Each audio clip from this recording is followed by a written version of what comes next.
आपको बता दें, मध्य प्रदेश में तीसरे चरण के लिए आज प्रचार थम जाएगा। अंतिम घंटों में पार्टियां अपनी पूरी ताकत झोंक रही हैं। तो आज शाम 6 बजे चुनाव प्रचार थम जाएगा। मध्य प्रदेश में 7 मई को 9 सीटों पर वोटिंग होनी है। तो तीसरे फेज में चुनाव प्रचार भी आक्रामक नजर आया है। दूसरे राज्य के नेताओं ने भी मध्य प्रदेश में पूरी ताकत झोंकी है।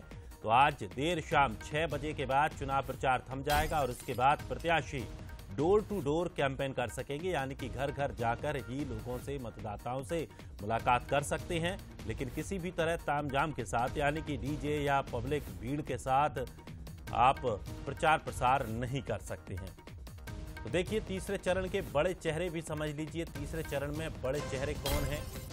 देखिए, ज्योतिरादित्य सिंधिया, शिवराज सिंह चौहान, दिग्विजय सिंह, ये 3 वो चेहरे हैं। ज्योतिरादित्य सिंधिया गुना लोकसभा से प्रत्याशी हैं, शिवराज सिंह चौहान विदिशा लोकसभा से और दिग्विजय सिंह इस बार राजगढ़ लोकसभा से कांग्रेस के प्रत्याशी हैं। और ये बड़ी महत्वपूर्ण सीटें हो जाती हैं और तीनों ही महत्वपूर्ण चेहरे हो जाते हैं। तो देखिए, बड़ा महत्वपूर्ण ये तीसरा चरण और तीसरे चरण की ये 3 महत्वपूर्ण सीटें।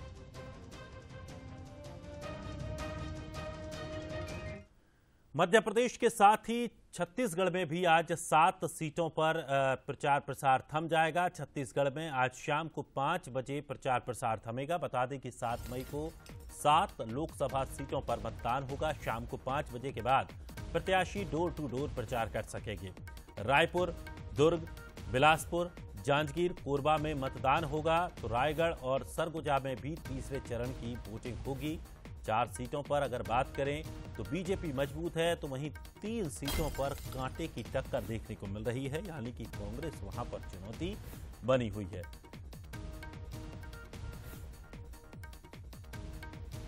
तो देखिए, छत्तीसगढ़ में भी आखिरी रण का और 7 सीटों के समीकरण भी समझ लीजिए।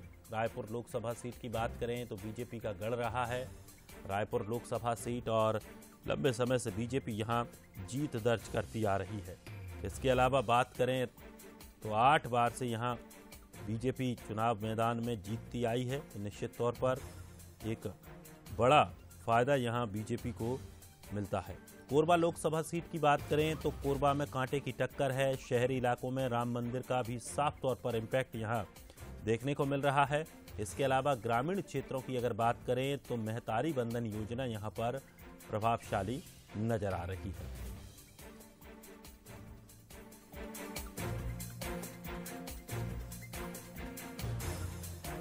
देखिए, इसके अलावा बात करें बिलासपुर सीट की, तो देखिए तमाम 7 सीटों में जो चुनाव है, दरअसल आखिरी चरण का ये चुनाव है और ये चुनाव काफ़ी महत्वपूर्ण इसलिए हो जाता है क्योंकि अब छत्तीसगढ़ का आखिरी चरण है। देखिए, बिलासपुर, जांजगीर चांपा की बात करें तो राज्य गठन से यहाँ पर बीजेपी लगातार सत्ता में काबिज है। और दूसरी तरफ अगर बात करें 8 विधानसभा क्षेत्र का, तो वहाँ पर कांग्रेस का कब्जा है। तो इसीलिए यहाँ पर मुकाबला थोड़ा सा कांटे का होता हुआ नजर आ रहा है, क्योंकि विधानसभा की सभी सीटों पर कांग्रेस का कब्जा है। बिलासपुर की बात करें तो साहू, यादव के अलावा आदिवासी और कुर्मी वोटर्स यहाँ पर महत्वपूर्ण हैं।